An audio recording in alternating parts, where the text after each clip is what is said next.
Hello there, it's Gabby here from Confidence After Cancer. This week I'm going to be talking about a subject that's very close to my heart and something that I have struggled with for many years, and that is people pleasing. And the fact that there's a lot of research now and there's books being written, there's all sorts of information available proving the link between people pleasing and ill health.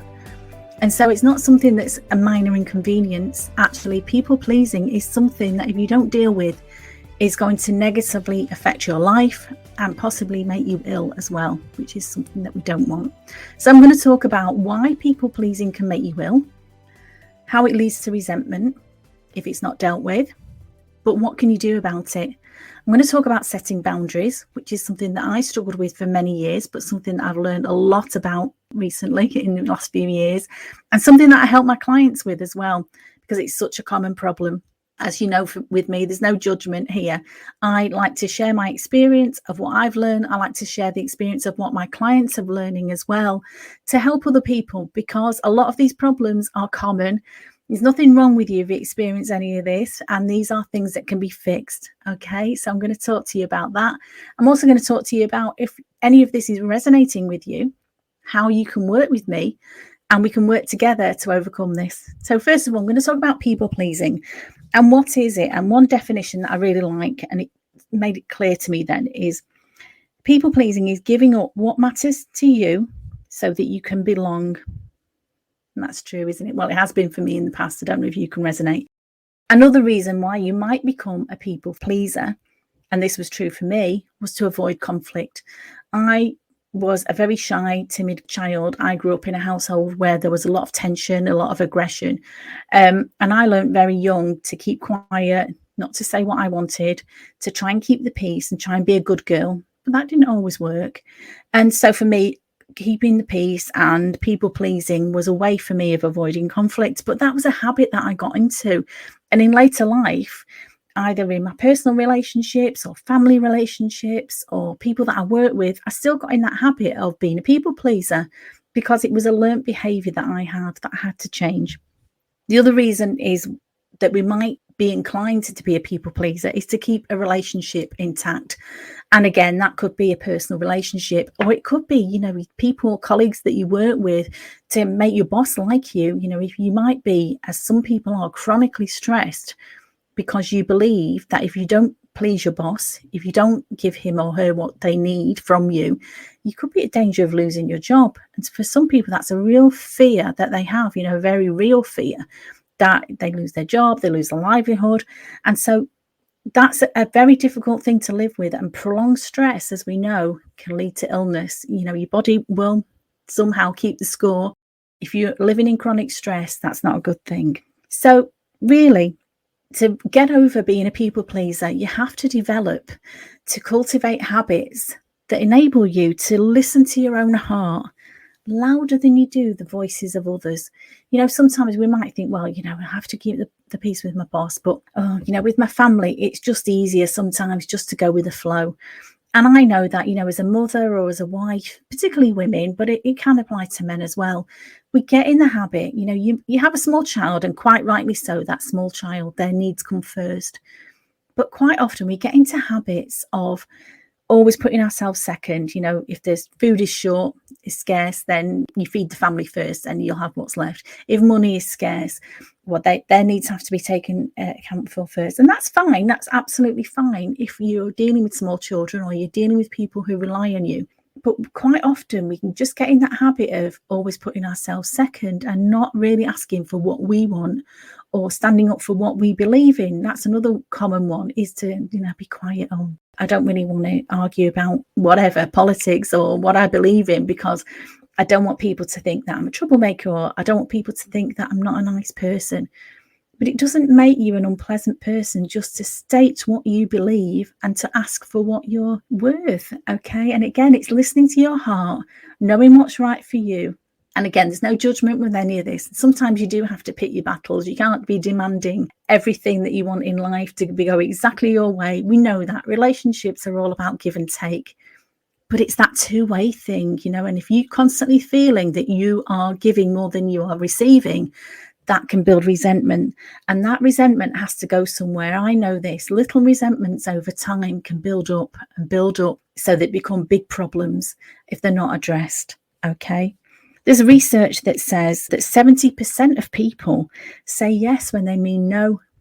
Okay, so this is a common thing. There's no judgment here. It's a very, very common thing that people are busy, or they're just in the habit of doing whatever, or they're too stressed to think about what they really want. And quite often it's easier in the moment, just a short-term thing, just to agree with what anybody else asks you to do, whether you want to or not. But conflict doesn't go away. Okay, it goes to a different place. It will be held in your body. And I know this, stress and tension will be held in your body, and sooner or later can manifest in illness. And none of us want that. So can you unlearn people pleasing? And I really believe that you can. And it's something that I've done myself. It's something that I've worked with my clients on doing. But it's like any habit. In the beginning, it's like learning to drive a car. If you've ever learned to drive a car, it requires a lot of concentration and a lot of attention and a lot of focus, and it can almost seem impossible. But it's not impossible. It's quite easy sometimes just to change those habits by deciding for you, well, what is important? Again, pick your battles. You don't want to argue about everything. And it's not about having an argument. It's about becoming really comfortable with setting your boundaries. And that is something that I used to struggle with. It wasn't just setting the boundaries. It was communicating those boundaries in a way that felt good for me and the person that I was communicating with as well. And that's something that I work with my coaching clients with a lot, is about setting boundaries. Because if you don't set those boundaries, you're never going to get the balance in your life that you want, the amount of focus and attention and the time that you want for yourself to be able to lead a happy and healthy life. I really believe that. So if you're chronically stressed or scared of getting fired or scared that people don't like you, if you believe that nobody will help you anyway, it's quite common to stop asking for help, isn't it? And again, those are habits that we can easily fall into. But resentment can build when you let your boundaries get ignored. Okay. And again, that's something that I can work with you on. Defining what your boundaries are, defining what's important to you, putting those building blocks in place and defining those and being really comfortable at expressing what you want. There's a book by Dr. Neha Sangwan called Powered by Me, and it's called From Burned Out to Fully Charged at Work. So she talks a lot about setting boundaries at work. And she said, everything changed when I could hear the voice of my own heart louder than I could hear the voice of others. Okay, and she's a medical doctor and she's done a lot of research, and she talks about the fact that illness leads to stress, and that is often accompanied by lack of boundaries and people pleasing. And she talks as well about burnout at work, but also in personal life, can happen on 5 different levels. So the physical, the mental, emotional, social, and spiritual needs that we all have. And again, it's about, this is such a personal thing. I'm not here to say what's important to you. I know what's important to me now. I know what's important to the clients that I work with. And just sometimes asking for what you want seems like an impossible task. And that's really where coaching comes in. You know, I do work with coaching clients. I help them to set boundaries. I help them become really confident and comfortable with setting boundaries, because they know by doing that, it's like any new habit that you're going to learn. It might feel a little bit uncomfortable and a bit strange at first. But once you get into that habit of listening to your own heart and knowing that what you want is just as important as what other people around you want, but you need to hear your own heart. You need to hear your own voice louder than you can hear other people's, whether it's your boss, your partner, your children, whoever it is around you, making those demands on you. You matter, my love. You really do. You know in your heart that you do. And once you can be aligned with what's in your heart, and you can remove that stress and that tension from your life, then you can start to fully experience joy in the everyday. And I'm not saying that I am a 10 out of 10 happy-go-lucky person all the time, but I can tell you I've done a lot of work of removing stress from my life.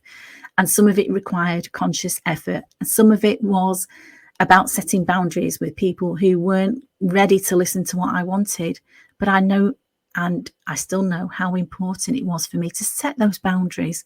And now I've done it. I'm living in my truth. I'm living very happily with the decisions that I've made, and I'm helping other people to do the same.